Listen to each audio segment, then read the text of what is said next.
Con la ministra Acuña para que todos charlemos por la Soledad. ¿Cómo estás? ¿Cómo estás? Puede parecer una pregunta pava o una pregunta... Mañana, ¿los papás mandan los chicos a clases en la ciudad de Sí, Buenos por Aires? supuesto. Las clases a partir de hoy ya fueron definidas como presenciales. Todas las escuelas abrieron y casi el 60% pudieron hacer una oferta presencial. El resto, bueno, la medida se tomó a última hora del día de ayer. Ya se habían organizado las escuelas, se habían organizado los docentes y las familias también para un escenario de virtualidad y no pudieron llegar a cambiarlo. Pero el 60% aproximadamente sí pudo hacerlo y a partir de mañana ya el 100% tienen que hacerlo de forma presencial. Hay un dato de última hora que quiero repasar con un fallo que anticipó Martín Angulo, que es el juez Schlevel, no sé si alcanzaste a verlo, que dijo a la ciudad tienen que garantizarle a los papás que no quieren mandar a los chicos por alguna razón, que no les van a poner falta, que les sostienen el banco, la vacante y que les van a dar educación virtual. Sí, es un fallo en primera instancia. Nosotros estamos cumpliendo un fallo de la Cámara de segunda instancia. La verdad que en esto, si seguimos poniendo medidas y pidiendo cosas, no podemos hacer una educación a la carta, ¿no? De cada uno como le gustaría ir eligiendo los distintos formatos y con estas velocidades de los tiempos, porque además los que están en el medio son los chicos y tienen la angustia de no poder un día así, no tener rutinas, no saber qué es lo que sigue, no poder prever. Nosotros tenemos una figura que está prevista desde el principio para aquellos chicos que son chicos de riesgo que no pueden asistir o que la familia convive con alguien de riesgo, entonces se puede exceptuar y esos chicos tienen un acompañamiento y una continuidad pedagógica garantizada. Ahora, de un día para el otro, si cada familia va eligiendo cuál es la modalidad que le gusta, la verdad que para un sistema educativo, no para una escuela, porque una cosa es una escuela privada que puede armar distintos mecanismos para las familias que lo eligen. Ahora, en un sistema educativo, de un día para el otro, ofrecer lo que cada familia cada día va decidiendo, es muy difícil para los docentes planificar en este sentido. Así que nosotros seguimos cumpliendo el fallo de Cámara. Pero aparte digo, es muy difícil que cada juez se transforme en ministro de Educación. O sea, los jueces son a este que no vaya y no le pone falta, a este otro le da su educación virtual, este que vaya... los jueces son gestionadores del Ejecutivo, una cosa rara, ¿no? Sí, nosotros el fallo, lo que hace el fallo de Cámara que el domingo habilita al jefe de gobierno a tener competencia en materia educativa, lo que devuelve es la autonomía para decidir en materia de política educativa y lo que el jefe de gobierno en ese contexto decide es volver a la presencialidad. Y volver no por un capricho, no porque queremos hacer contra, porque estemos jugando, porque tenemos la evidencia que nos permite tomar esta decisión en este momento. Hay otro momento en el que ya tenemos previsto que quizás tengamos que reducir la presencialidad. Hoy por hoy, con este formato, estos datos sanitarios y estos datos epidemiológicos, lo necesario es la presencialidad. Pero además, lo necesario, porque es lo que los chicos necesitan, porque los datos del año pasado, los datos de lo que produjo el año pasado son contundentes en términos de igualdad, en términos de aprendizaje, en términos emocional, en términos de organización de las familias. Entonces, lo que hoy hace falta es presencialidad. Me tomo de algo que me parece muy razonable que acabas de decir. Hoy, con estos datos, se puede volver a clase. Después, si más adelante se cambia, se verá si se vuelve para atrás o esta cuestión. ¿Qué pasa si hay un papá que quiere mandar a sus hijos a las escuelas y no abre la escuela si es privada o si es pública? ¿Qué hace? Nosotros lo que estamos pidiendo es que nos informen. Hay un 0800 que después lo vamos a pasar en producción si querés para que lo, den, porque ahora ya después de este día de tantas horas casi sin dormir. Sí. Te iba a decir, ¿sabes qué es lo primero que te iba a decir cuando me senté? Te veo fusilada. Sí, hace 5 días que duermo muy poquito a la noche. Y no por culpa del bebé, duermo poco porque estamos con mucha tensión, mucha responsabilidad sobre todo.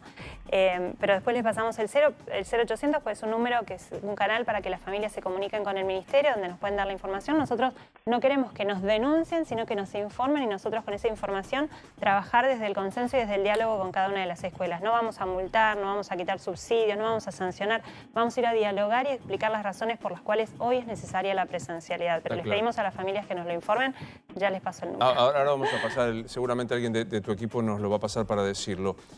¿Cuántas burbujas están pinchadas? Que es el nuevo término. La burbuja que haces y que se tiene que venir para abajo. Mira, en la ciudad organizamos todas las escuelas y todos los chicos, tanto públicas como privadas, en 45.046 burbujas, que funcionan todos los días. 45.046. 46 burbujas, todos los días. En este último mes, nosotros vamos haciendo el seguimiento epidemiológico con los equipos del Ministerio de Salud diario, pero damos las cifras mensuales para hacer el seguimiento. Solo suspendimos el 2% de las burbujas. Cada uno, obviamente, en su caso, cuando le suspenden la burbuja de su hijo, le parece que es un montón. Cuando en una escuela se repite, parece una barbaridad. Pero cuando vos mirás los números agregados, te das cuenta que es muy poquito. O sea, el 2%, 45.000 no sé hacerlo, sería 4.500 el 10, serán 2.000, no sé, ¿alguien me ayuda con el 2%? No, menos. No, menos. 800. 800. ¿Cuánto, perdón? 800. 400. ¿800? 2%. Entonces, lo que digo es, para una familia, en mi caso, a mi hijo se le suspendió 2 veces la burbuja en estos 2 meses. Y es una barbaridad porque mi hijo en casa rebota por las paredes. Ahora, cuando vos miras el número agregado, te das cuenta que es muy poco. ¿Y por qué es poco? Porque la escuela es un espacio seguro. No porque lo dice la ministra, porque la evidencia lo dice. Cuando vos miras la cantidad de personas que circulan en una escuela entre docentes, no docentes y estudiantes, son cerca de 755.000 personas. En el último mes, menos del 1% de las personas dieron COVID positivo. Si vos después ves de esas personas que dieron positivo, que no sabemos dónde se contagiaron, pero son personas que van a la escuela, el 0,89%. Hacemos un seguimiento de cada persona que dio positivo, se llama desde el Ministerio de Salud, se hace la encuesta de acompañamiento. ¿Sabes cuánto se reproduce al interior de cada burbuja el contagio? 0,012%. Entonces, la escuela con protocolos es un lugar seguro. Trabajar con chicos con protocolo no es una actividad de riesgo. ¿Hablaste con Trota después del miércoles? No, todavía no pudimos hablar. ¿No los atendió? Voy de vuelta con la pregunta. Desde el miércoles hasta ahora, ¿el ministro de Educación Nacional no les atendió el teléfono? No. ¿Y cómo lees eso? Supongo que al principio debe haber sido también difícil para él acomodarse a un miércoles hasta las 2 de la tarde, acordando y consensuando que las aulas es lo último que se cierra, que los ministros de Educación tenemos que defender la presencialidad y 4 horas después un presidente dando marcha atrás en eso y poniéndolo en una posición incómoda. Supongo que habrá tenido que primero entender cuestiones propias de su espacio y de su gobierno. Y ahora, bueno, estamos esperando que nos confirme una audiencia, porque más allá que no nos pongamos de acuerdo en este punto, porque probablemente tengamos posiciones diferentes, hay un montón de cosas que sí tenemos que seguir consensuando. Esto que te decía, hoy los datos dicen que podemos tener presencialidad. En algún tiempo ¿Qué dato quizás objetivo cambia. podamos tomar para decir suspendamos? ¿Y cómo? Porque cuando vos decís suspender no es todo o nada. Nosotros tenemos, cuando vos mirás, por ejemplo, los datos de contagio por edad, te das cuenta que la curva salta. Y siempre hablando de la Ciudad de Buenos Aires, porque esto también es importante focalizar en esta unidad geográfica. En la Ciudad de Buenos Aires, cuando vos mirás la tasa de contagio por edad, te da que a los 16 años es donde la curva salta. La cantidad de chicos que se contagian es mucho más alta de 16 años que los de 10 años. Entonces vos mirás eso y decís, bueno, los chicos de 16 años, 17 años están en cuarto, quinto año de la secundaria. Tienen más autonomía para estudiar. Podrían tener un esquema de virtualidad más fácil de sostener que uno más chiquito de primaria que está empezando No me la suspende la alfabetización. inicial que necesita la Entonces, contención. hay escenarios cuando vos mirás las estadísticas que te permiten tener estrategias diferentes para cada momento y eso también lo tenemos que consensuar. Lo mismo que los planes de sostener cómo definir los contenidos prioritarios, cómo vamos a evaluar, cómo va a pasar un chico que se evalúa de una manera acá y pasa a otra jurisdicción. Hay un montón de temas que tenemos que seguir trabajando en conjunto y por eso es importante tener una audiencia y vamos a seguir insistiendo con el diálogo. Bueno, ahora voy a abrir a la mesa y a las redes porque estoy viendo que llegan un montón de preguntas. Como te agarro cansada, por ahí te agarro más con los frenos inhibitorios, Lima. ¿Qué pasó, Alberto, para vos? Para mí se asustó con los datos generales y a veces tomar decisiones es difícil cuando tenés que interactuar con muchos sectores. Y me parece que le resultaba un costo menor cerrar las escuelas que tener otras discusiones con otros actores de la política, como pueden ser los sindicatos, o tener otras discusiones con otros actores de la economía. Entonces, como hicimos el año pasado, cerramos las escuelas, total, ¿quién se va a quejar? ¿Los chicos? Y lo que no se dio cuenta es que sí, los que se quejaron fueron los chicos y las familias. Primero se asustó, tenía datos en general globales, sin discriminar si chicos, no chicos, si contagiaba la escuela o no. Pues digo, sus propios infectores, el comité infector, Can, Gentile, López, todos decían no, todos decían, no, la escuela no Se asustó con los números. Y después dijiste que le tuvo miedo a los sindicatos. Eso hay que preguntárselo a él. Lo que digo que claramente es más difícil negociar con otros actores que dejar a los chicos sin escuela. Traducímelo al castellano básico. Claro, es más difícil que negocie con los sindicatos. O sea, no se quería llevar mal con los sindicatos y dijo, total, con los padres y los pibes no me da bola a nadie. Pero vos pensé el año pasado, ¿cuántos meses estuvimos hasta que se empezó a alzar la voz para que los chicos vuelvan a recuperar sus 9 espacios? meses. ¿Cuántos especialistas durante el año pasado se animaron a contradecir la decisión de las escuelas cerradas? Difícil ¿Cuántos porque te decían especialistas de asesino. Bueno, Te decían asesino. por eso cuando digo, decías entonces a lo mejor le resultaba que el costo de cerrar las aulas de vuelta iba a ser menor que el de tener otras discusiones con actores políticos de peso, pero de todas formas lo que para mí es lo más importante es que esta vez los chicos no se quedaron callados. Como los chicos no se quedaron callados, las familias no se quedaron calladas. Y lo que pasó y esta última presión, te diría que ya empezó el año pasado, fin de año, donde nosotros decimos siempre, el 17 de febrero en la ciudad empezaron las clases, porque Horacio Rodríguez Larreta tuvo lesión política, porque yo y mi equipo tuvimos la vocación de hacerlo, pero sobre todas las cosas, porque las familias no iban a permitir otra cosa, las familias se pusieron a exigir el derecho a la educación a sus hijos. Y ahora pasó lo mismo, la reacción de las familias, empezando por los chicos, a decir, no queremos esto, necesitamos el aula. Y los padres que aunque estuviesen en contra, veían la necesidad de sus hijos, dijeron, basta, esto no. Y me parece que el costo esta vez resultó más alto de lo que preveían. ¿Cuántos docentes, grosso modo, tiene la ciudad? Depende del mes, pero 65.000. 65.000. De los 65.000, ¿cuántos están, grosso modo, vacunados? En realidad, son que tienen que vacunarse dentro del grupo de estratégicos, son 110.000, que incluye docentes, no docentes, personal de limpieza que trabaja en establecimientos educativos, 110.000. Solamente hay 16.000 personas vacunadas. Por lo siguiente, la Nación definió un plan de vacunación que tenía distintas etapas, que empezaba por los grupos de riesgo, que eran los trabajadores de la salud, que seguían por otro grupo de riesgo, que eran los mayores de 80, luego los mayores de 70, luego los mayores de 60, y recién ahí empezaban con grupos estratégicos, dentro de los cuales estaban los docentes y la policía, por dar un ejemplo. Nosotros cumplimos ese orden cronológico que estableció la Nación, orden de prioridades, y cada vacuna que fue entrando fue siendo colocada, aplicada en estos distintos grupos. Recién ahora estamos terminando los grupos de 70 en función de, terminamos médicos, mayores de 80, mayores de 70 en función de las vacunas que fueron llegando.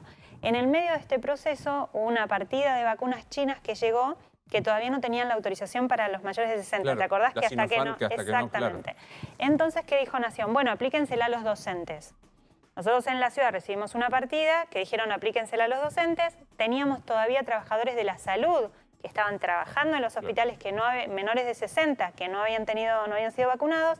Se aplicó una parte a esos médicos y el resto a docentes. Por eso solamente 16.000 fueron vacunados. Ahora, a medida que lleguen vacunas, se van a ir colocando y llega hasta que lleguemos al grupo estratégico. Voy a hacer una pausa para después seguir hablando con la mesa y demás. ¿Docente que para hoy se le descuenta? Hoy es difícil de medir quién paró y quién no pudo ir por un tema logístico. Mañana. Con lo cual, mañana, al igual que siempre, un docente que no va a trabajar sin una razón justificada tiene un día de descuento, sí. Bueno, hacemos una pequeña pausa. Estamos hablando con Soledad Acuña, la ministra de Educación de la Ciudad de Buenos Aires. Preguntas que más o menos has respondido, pero te las vuelvo a... Sandra dice, por favor, decime cómo hacemos porque en la escuela donde yo voy hay paro de todos los maestros. Es una escuela de gestión estatal. Si nos ayuda, claro, le podemos decir. pasando por la producción. Totalmente. Tengo miedo, mi hijo está bien de salud y nosotros también, pero me da miedo enviarlos. ¿Puedo tomar la decisión de no enviarlo? Pregunta Roxana Herbert. Mira, lo que tengo para decirle a Roxana son datos. En esto yo sé que cuando uno tiene miedo, a veces la información o lo que nos digan nos cuesta tomarlo, porque sobre todo cuando se trata de nuestros hijos somos mucho más cuidadosos, pero la verdad es que toda la evidencia internacional, todas las investigaciones propias, las que hacemos en nuestras escuelas, los relevamientos que hacemos, dan cuenta que los chicos se contagian mucho menos, que cuando contagian pasan por síntomas mucho menores que los adultos y que a su vez cuesta más que contagien a los demás. Por eso es que las tasas de contagio son tan bajas en las escuelas. Por eso la Sociedad Argentina de Pediatría se manifestó el jueves en contra de esta decisión de cerrar las aulas y dijo que trabajar con niños no es una tarea de riesgo, y menos cuando se trabaja con protocolos como los que tenemos en escuela, donde los chicos van con barbijo, los docentes tienen barbijo y la máscara de acetato, están a 2 metros de distancia, los espacios son espacios ventilados con una ventilación adecuada. Entonces, la verdad que el contexto del aula es mucho más segura que otros espacios donde transitan nuestros hijos. Es más seguro que estén en la escuela con protocolos a que vayan a jugar a la casa de un amiguito o que vayamos a un espacio cerrado, cosa que pasa, que sigue pasando. Claro. Entonces, la verdad que la escuela es un lugar que les enseña a los chicos a trabajar y a manejarse con los protocolos, que a su vez les permite compartir y desarrollarse y seguir aprendiendo. Y todos los especialistas también lo que marcan es que es mucho peor que estén en casa sin socializar, sin poder aprender entre pares, sin poder desarrollarse. El impacto el año pasado desde lo emocional fue enorme. Nosotros hicimos una encuesta junto con la Fundación INECO a todas las familias de escuelas de gestión estatal, un grupo muy grande, y nos respondieron el 70% de las familias que sus hijos habían tenido trastornos de sueño, trastornos de alimentación, cambios en su conducta, trastornos de ansiedad. El 85% nos dijo que sus hijos estaban mucho más preocupados y eran menos felices. Rosario. Sí, le pregunto en la práctica hasta dónde afecta verdaderamente la presencialidad estas restricciones de 15 días y hasta dónde no es una pelea política. Y le leo un mensaje de una amiga, la hija va a Lenguas Vivas, va un día por semana a clases. El resto de la semana desde que inició las clases es virtual. O sea, ¿hasta dónde toda esta movida por 2 días de clase presenciales? Mira, primero que nuestra mayor incógnita, nuestra duda es cómo saber que son 15 días nada más, ¿no? Porque como no sabemos los parámetros que se utilizaron para definir que ahora con estos indicadores había que suspender, no sabemos por qué en 15 días qué cosa va a haber cambiado para decir que sí. El año pasado empezaron siendo 15, terminaron siendo 7 meses. Lo segundo, que los datos que nosotros tenemos concretos en términos del impacto en lo que es aprendizajes, en lo que es igualdad de oportunidades, en lo que es lo socioemocional, nos muestran que cada día cuenta. Cualquier docente que vos le preguntes, del nivel primario sobre todo, con los chicos más chicos del primer ciclo, primero, segundo y tercer grado, en cuanto a la alfabetización te van a contar y te van a decir lo importante que han sido cada uno de estos días de presencialidad a lo largo de estos 2 meses. Luego, en la ciudad, el 75% de las escuelas pudieron cumplir el sistema que nosotros propusimos, que es que todos los chicos, todos los días, vayan al menos una jornada simple. Las escuelas que no pudieron hacerlo, estamos trabajando, incorporando los purificadores de aire. Por ejemplo, hoy estuvimos en el Normal 3 hablando porque faltaban todavía en algunas aulas purificadores que les permitan habilitar esos espacios para que los chicos vayan todos los días. Entonces, a partir de ahora, los de 7º grado, por ejemplo, que estaban yendo algunos días sí, otros días no, van a ir todos los días. Y así estamos avanzando en la mayoría de las escuelas.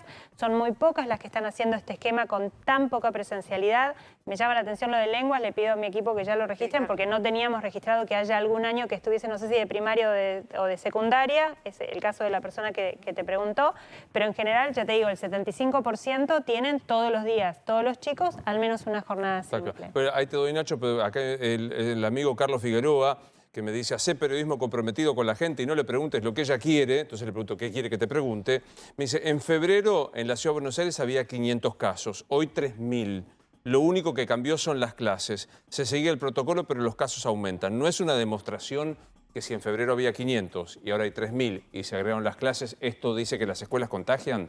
No, por 2 motivos. En primer lugar, porque cuando uno analiza la curva de contagios en la Ciudad de Buenos Aires, te das cuenta que el pico vuelve a subir no el 17 de febrero cuando empieza la presencialidad, sino alrededor del 14 de marzo. Esto lo explicó bien el viernes el ministro de Salud. Y en ese momento, no ahora para explicar, sino en ese momento, el análisis que hicieron desde el Ministerio de Salud, las cuestiones epidemiológicas del momento, lo que marcaban era que había habido un grupo de días, 4 o 5 días, no recuerdo, que marcaron, con mal clima, donde todos volvimos a meternos a los espacios cerrados, sin ventilación, sin cuidado, y eso había generado una mayor tasa de contagio. Pero fue un mes después del comienzo de la presencialidad. Sí, y lo segundo, perdón, son los datos de contagio en las escuelas.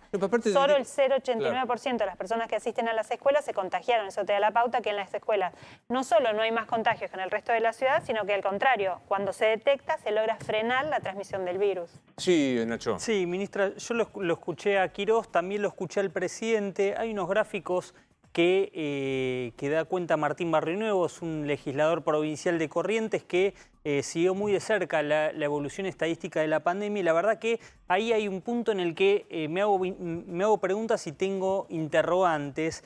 Barrionuevo da cuenta de que hubo un aumento entre la franja etaria de 0 a 20 años, pero principalmente entre los 0 y los 9 años, mayor en estos últimos tiempos, que coinciden con el inicio de clases. Entonces yo lo escucho a Quirós decir que no son un factor de contagio en las aulas, la escucho a usted y no tengo por qué no creerle. Ahora, también hay una realidad estadística que me está marcando lo contrario.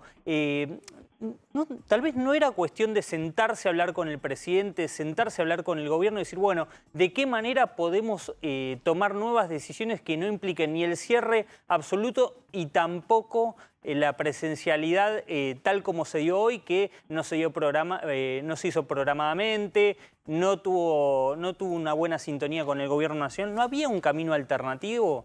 Mira, tu pregunta tiene dos partes. La primera, sobre las estadísticas en concreto, te digo que es verdad, aumentaron la tasa de contagios de 0 a 10 y de 10 a 19, aumentó proporcionalmente a la cantidad de contagios, a la cantidad de testeos que se están haciendo, aumentó toda la cantidad de contagios. Aumentó más. Pero si vos mirás aumentó más que en otras franjas.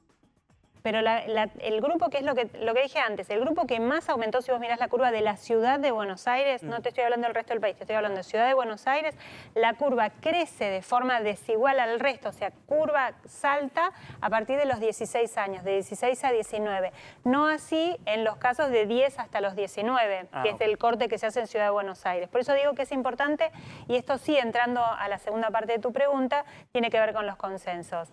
Nosotros miramos y tomamos las decisiones por la unidad geográfica mínima, que es la Ciudad de Buenos Aires. Y esto lo habíamos consensuado entre todos los especialistas de salud y educación y entre quienes estábamos armando los distintos protocolos de las aulas. ¿Por qué? Porque ya el año pasado nos habíamos dado cuenta que no podíamos tomar decisiones de educación como si fuese todo lo mismo la Ciudad de Buenos Aires que Tierra del Fuego, que Santiago del Estero, porque las condiciones son distintas. Entonces ahí acordamos que incluso al interior de una provincia se tienen que tomar por la unidad geográfica mínima. Esto es, en una provincia, por departamento, por municipio, en el caso de la ciudad es una sola. Ahora, cuando tomó decisiones el presidente el miércoles, lo hizo creando una unidad geográfica nueva que no tiene respaldo jurídico ni funcional, bueno, funcional sí, pero no político ni jurídico, que es el AMBA. Entonces, compara la situación de Ciudad de Buenos Aires con municipios del conurbano, donde puede ser que haya muchas cosas en común, pero en términos educativos hay muchas diferencias. Por ejemplo, sobre cómo se traslada la gente para ir a la escuela. Ahora, hasta el miércoles nosotros teníamos un acuerdo, habíamos dialogado, habíamos trabajado una cantidad de horas enorme entre todos los actores para ponernos de acuerdo. Y teníamos un consenso claro, que era que en caso de cambiar las cuestiones, la situación sanitaria y epidemiológica, lo último que se cerraba eran las aulas. Había un consenso nuestro, del ministro de Educación de la Nación, de la ministra de Salud de la Nación, de los especialistas, de muchos de los gremios que participan de las reuniones del Consejo Federal, de los ministros de Educación. Había un consenso. Nosotros no rompimos el consenso, al revés. Pero todo el tiempo intentamos que ese diálogo existiera para llegar a estas conclusiones. Acordate que en agosto nosotros empezamos a pedir la presencialidad. Y ahí viene esto que vos decías, susto por los datos y prefiero concederles a los gremios, no volver que pelearme con los padres. Quiero sumarlo porque también hay cuestión científica que estamos discutiendo. Esto no es un yo creísmo, a mí me parecismo, a mí me parece tal cosa. Hay datos. Omar Leonardo Tabacos, el presidente de la Sociedad Argentina de Pediatría. Doctor, soy Luis Novarecio, buenas noches, ¿cómo le va? ¿Qué tal? Buenas noches, Luis. Muchas gracias por la comunicación.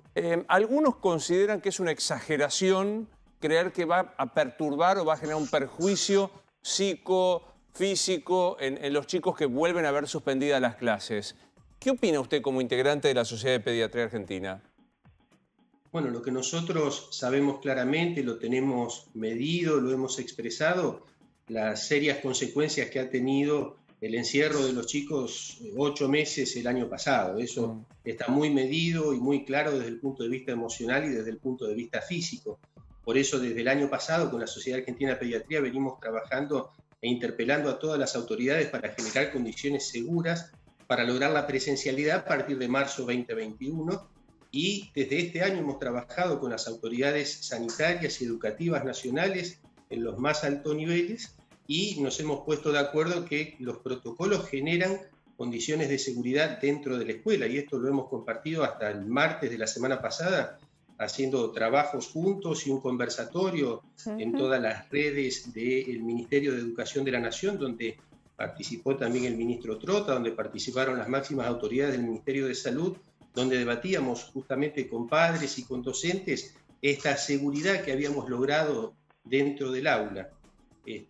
Por lo cual, sin lugar a dudas, nosotros, una vez tomada la decisión, junto con UNICEF, nos hemos expresado en un documento donde pedimos que esta decisión sea por el menor tiempo posible y en la jurisdicción más acotada posible donde donde sea imprescindible, porque justamente no podemos volver, bueno, a la tragedia del año pasado, vuelvo a repetir, desde el punto de vista educativo y desde el punto de vista sanitario para la pediatría. O sea, con los protocolos lo que usted está diciendo, doctor, es las escuelas no son lugares contagiadores y la presencialidad garantiza un mejor nivel de salud psicofísica, por lo cual hay que extremar hasta las últimas consecuencias la posibilidad de suspender las clases presenciales. O sea, absolutamente. Hoy está claro que los chicos no son especiales difusores, propagadores del virus, ni que tampoco son especiales receptores. Hoy por hoy está claro que trabajar con chicos no es una situación de riesgo, en tanto y en cuanto se respeten los protocolos con respecto al distanciamiento, al uso de barbijo, al uso por el personal docente y no docente del equipo de protección personal, y las cifras que compartíamos con el Ministerio de Educación hasta el martes pasado daban cuenta de que la cosa venía funcionando bien, 0,3% de los alumnos y 0,9% de los docentes. Hasta ese momento, en cifras vuelvo a repetir, del Ministerio de Educación, daban cuenta de que, bueno, hasta ese momento eran seguras. Está claro. Obviamente, Luis, al momento de tomar las decisiones, probablemente intervengan en ese panel de control de las decisiones otras variables. Ahora, la de salud y la educación, esos botones estaban en verde, sin lugar a dudas. Martín, querías hacer una pregunta a la ministra. Sí,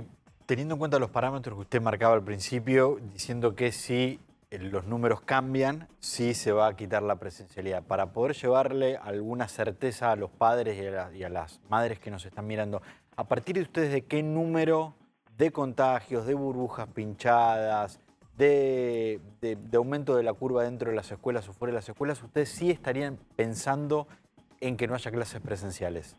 Lo primero es que no estamos pensando en un escenario donde de un día para el otro se suspende toda la presencialidad. Lo que decimos es, mirando la evidencia, mirando los datos, tomar políticas focalizadas que permitan reducir la movilización o la tasa de contagio en determinados grupos, pero cuidar a aquellos que más escuela necesitan, los más chicos, los que menos autonomía tienen, los que han tenido dificultades para sostener trayectorias pedagógicas, quienes han abandonado la escuela o están en riesgo de abandono. Ese dato de igualdad de oportunidades es tremendo en la Ciudad de Buenos Aires. Imagínate en otras jurisdicciones con otras características socioeconómicas. 25% más de chicos que en el 2019 abandonaron, no están en condiciones de abandonar o en posibilidades de abandonar si no lo seguimos caso a caso, uno a uno, casa por casa. Entonces, en estas condiciones nosotros definimos por lo menos 4 escenarios donde, en función del análisis, no de una, sino de varias variables que incluyen la cantidad de casos, pero también la edad de los contagiados, cuántas camas hay en terapia, cuántos vacunados hay, o sea, una serie de factores que le hacen analizar a la gente de salud que nos va diciendo, bueno, necesitamos regular mayor o menos movilización de gente y nosotros entonces ir proponiendo escenarios educativos a esos escenarios sanitarios y epidemiológicos que nos plantean de salud. Pero lo importante es que nunca es de un día para el otro todo nada, sino habiendo aprendido del año pasado, habiendo aprendido de la experiencia de los países que ya pasaron por esto y tomando decisiones adecuadas para no perjudicar a quienes no tienen que ser perjudicados. Doctor, Evelina Bustamante plantea esto, que no se considera que los niños yendo a las escuelas pueden contagiarse, por más que no son efectos propagadores, como usted decía, y de esta manera contagiar a sus abuelos o a las personas mayores. La circulación de los niños yendo a la escuela, permaneciendo en las escuelas, ¿puede favorecer que los adultos mayores que ellos frecuentan se contagien con más facilidad? Bueno, estamos hablando en ese caso, sin lugar a dudas, de una situación indirecta, por así decir. Creo, en lo personal, no me consta, pero que el traslado hacia la escuela ha sido uno de los motivos que llevaron a tomar esta decisión. Es probable, y hay formas de administrar el transporte y evaluar cuánto se carga el transporte realmente con el traslado de los niños a la escuela. Sí, un dato, ¿no? Perdón Ahora, que lo interrumpa, doctor. También dato estadístico que me sorprendió. 7 de cada 10 alumnos que van a las escuelas porteñas no van en transporte público.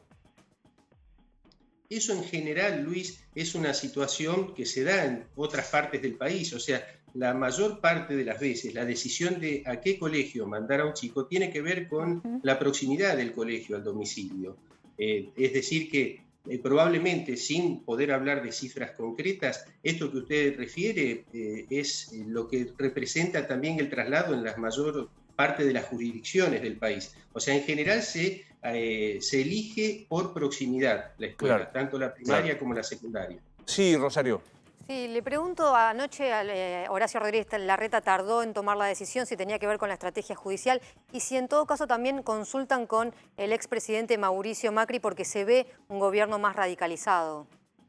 No, a ver, ayer la publicación del fallo de la Cámara salió tarde. Nosotros queríamos hablar con el sistema educativo antes de salir en los medios. Era un compromiso que habíamos asumido con todos los equipos de conducción, con los supervisores, con las asociaciones intermedias de privada. Primero avisarles a ellos y no quieren enterarse por los medios y tienen razón. Entonces, primero hicimos Zooms con todos los supervisores del sistema público, con todas las asociaciones intermedias, mandamos las comunicaciones oficiales.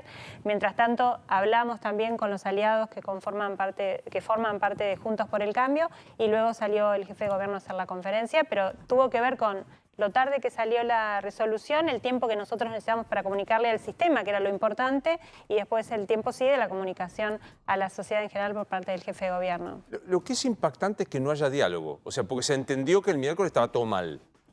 Pero digo, reitero algo que dijo Soledad Acuña hace un rato, no conseguiste volver a juntarte con Nicolás Trota.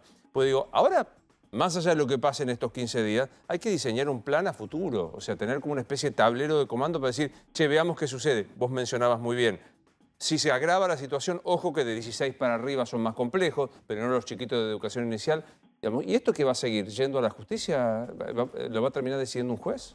No, a ver, nosotros apostamos al diálogo desde el momento en que el presidente... Teníamos hasta las 2 de la tarde, insisto, un consenso. Esa misma noche el presidente rompe con los consensos y toma una decisión sin discutirla, sin comunicarla, sin consensuarla, como se venía haciendo hasta ahora durante todo el año de pandemia, donde al menos se hacían consultas o se informaba antes de tomar este tipo de decisiones. La semana anterior habían estado dialogando sobre un tipo de decisiones a tomar, se pusieron de acuerdo en cuáles, se estaba viendo el impacto de esas medidas y salió el presidente a tomar otras sin habernos consultado, pero hasta las 2 de la tarde ese día estábamos dialogando y consensuando.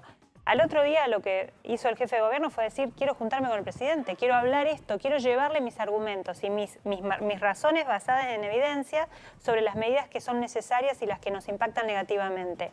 Y eso hizo. Cuando el presidente lo recibió, que nosotros agradecemos que lo haya recibido, reconocemos que fue bueno el gesto, pero además que fue bueno el clima de la reunión, digamos, sí. Aunque no hayan cambiado las posiciones, pero pudimos acercarle, nos dimos cuenta ahí que el presidente estaba tomando variables que nosotros no estábamos mirando porque no eran de la ciudad, que tenían que ver con los datos de transporte, entonces le acercamos después de eso otra información, estuvo dialogando Juanjo Méndez con el ministro Meoni sobre los datos de transporte para ver por qué el presidente hablaba de números que nosotros teníamos distintos. Digo, nosotros siempre buscamos el diálogo, Horacio desde el principio busca el diálogo. La peor decisión política que nos aplicaron, o el mayor castigo, fue el quite de la coparticipación inconsulta de un día para el otro.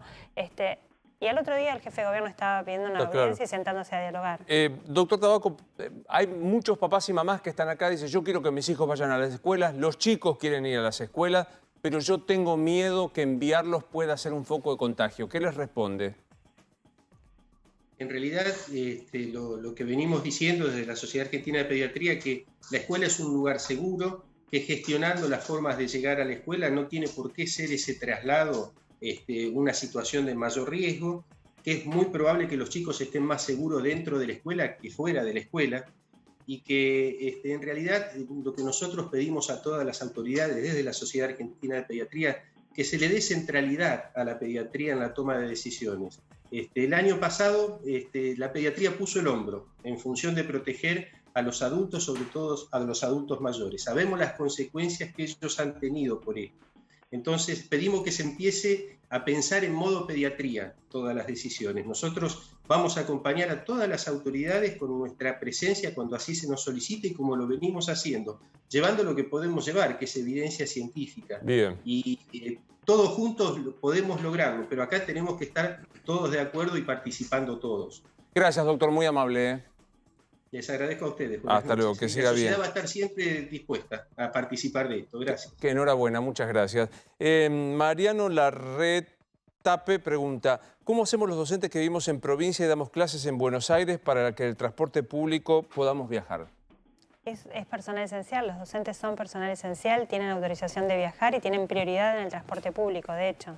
Pero con este decreto del presidente, ¿no se quita al docente de la condición de esencial si no puede ir a dar clases? No, porque las escuelas igualmente siguen abiertas para, en caso de que se suspendiera la presencialidad, igualmente siguen abiertas para dar la comida, para garantizar la continuidad pedagógica, para poder preparar los materiales. O sea que no les deberían negar el acceso No, siguen siendo personal esencial, sigue vigente el pase en la SUBE como personal esencial y tienen además prioridad. Y de hecho, una de las medidas que implementamos durante el día de hoy, que el jefe de gobierno anunció ayer, es, entendiendo que era una preocupación del presidente el tema del traslado hacia la escuela, lo que compete a Capital, empezamos a trabajar en, por un lado, garantizar que en los puntos de concentración del transporte, Retiro 11, Constitución, hubiese más concientizadores y más agentes de tránsito, garantizando que se diera prioridad a los docentes y estudiantes para subirse a los medios de transporte público. En general es el colectivo lo que se utiliza dentro de Capital. Luego pusimos muchísima más gente en la calle acompañando en la entrada y salida de las escuelas para que no se generaran concentraciones de familias en la puerta y esto fuese algo que el presidente ya había manifestado que le preocupaba. Entonces, para que no se diera esa imagen de posible esquema o situación de contagio. Entonces hay maneras, como dijo recién el doctor, de garantizar que el traslado y la movilización de gente sea segura. La mayoría de la gente en la ciudad se traslada caminando, en bicicleta, en auto particular a las escuelas, no en colectivo. 1 de cada 4 se sube a colectivo. Hoy tienen prioridad para subirse, con lo cual, habiendo además un 20% más de colectivos desde que iniciaron las clases presenciales, digo, es una manera cuidada. Placer, gracias por haber venido. Gracias. Mañana hay clases. Mañana hay clases.